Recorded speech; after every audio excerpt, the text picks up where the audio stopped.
Hi and welcome back to the channel on the college process. Once again, my name is Ed from Principia Prep, and today we're going to be going over, does owning a house affect your financial aid eligibility? Now, before we get into it, if you are new to the channel and are looking for additional college content, please hit the subscription button down below. It will notify you when new videos do come out, as well as if you have any comments or questions, please leave them down below. We do answer all comments and questions you guys leave down below. As well as if you do enjoy today's video, please leave us a like. It does help the channel. That being said, let's jump right into today's video. Does owning a house affect your financial aid eligibility? And the answer is basically it depends, because every parent's situation, every student, every family situation is different. So let me go over the different aspects of when your house does count and when your house doesn't count and has no effect whatsoever on your financial aid eligibility. Now, right off the bat, we have three different financial aid forms, which are basically the standard to be able to get financial assistance from any college you're looking to go off to. Obviously, the standard form right off the bat is a FAFSA form. This is the form that every family has to fill out for the student to have financial eligibility. After the FAFSA form, we have the state forms.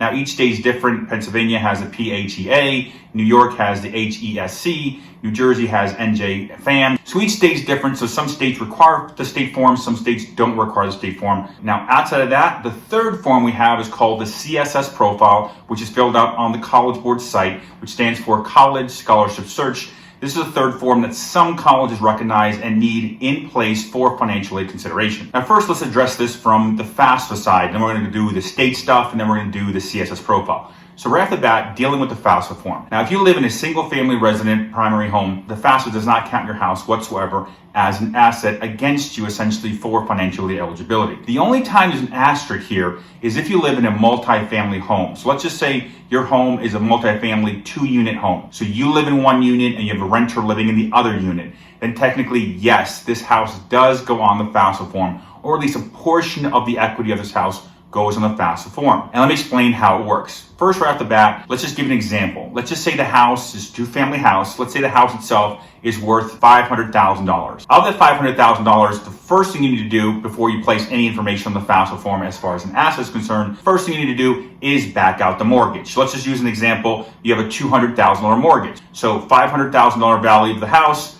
$200,000 mortgage, subtract it out. You have $300,000 of equity. So what you need to do is at $300,000, you cut that in half, because you live in half the house, so half the house does not go on the FAFSA form as far as the equity. The other half of the house, the extra $150,000, where the other person is living, the renters or anybody else you have there, that part does count on the FAFSA form. So technically, your primary home, if it's a single family home, does not count on the FAFSA as an asset. If it's a multi-family home, it does count on the FAFSA. Also, on the FAFSA form, if you have any other properties, a second property, a rental, a beach house, whatever it may be, whatever second property you have, that does go on the FAFSA form. Now, I do hear often from parents indicating that they were told that if you put the properties into a business or an LLC or an S Corp, that somehow this disguises the property from the FAFSA. It's not the way this works. It is true if you do have a business with less than 100 employees, the FAFSA does not count the value of the business. However, it's not the same for real estate, good, bad, or indifferent, no matter what anyone says to you. If you have a rental property, regardless if it's in an S Corp,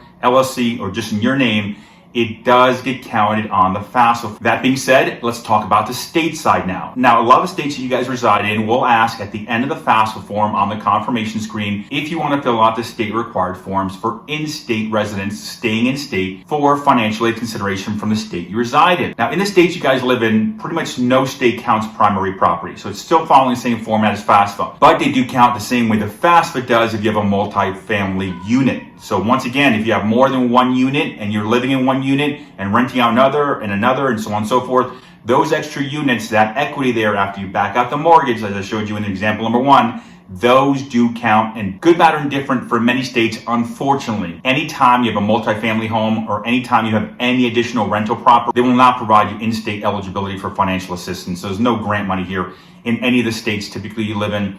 If you have a second property or if you live in a multifamily, almost across the board, the states do not provide assistance in this case. Now, the third form, some of you may or may not have to fill out because only about 250 to 300 colleges require the additional form, the CSS Profile form. The CSS Profile form, right from the get-go, does count your primary home. Now, the interesting thing is they go very in-depth with this. Within the CSS Profile form, which is somewhere around 350 questions and above, believe it or not, CSS asks a lot of questions when you guys are filling this form out. So obviously check with the colleges to see if they require the CSS. The questions the CSS Profile will ask you about your home specifically are, when did you buy the house? where is it located, the address, how much did you pay for the house, what year did you buy the house in, how much do you owe on the house, as well as what you think the house is worth, as well as how much you're paying per month. So they go very in depth to figuring out what your primary residence situation is and how much equity essentially you have in that property. But the interesting thing is, even though the form will ask you this question for every single school that requires a CSS, it doesn't mean the school actually counts your house. This is an interesting fact here. The CSS profile form is an individual form required by some colleges, and they elect to take the information you put on there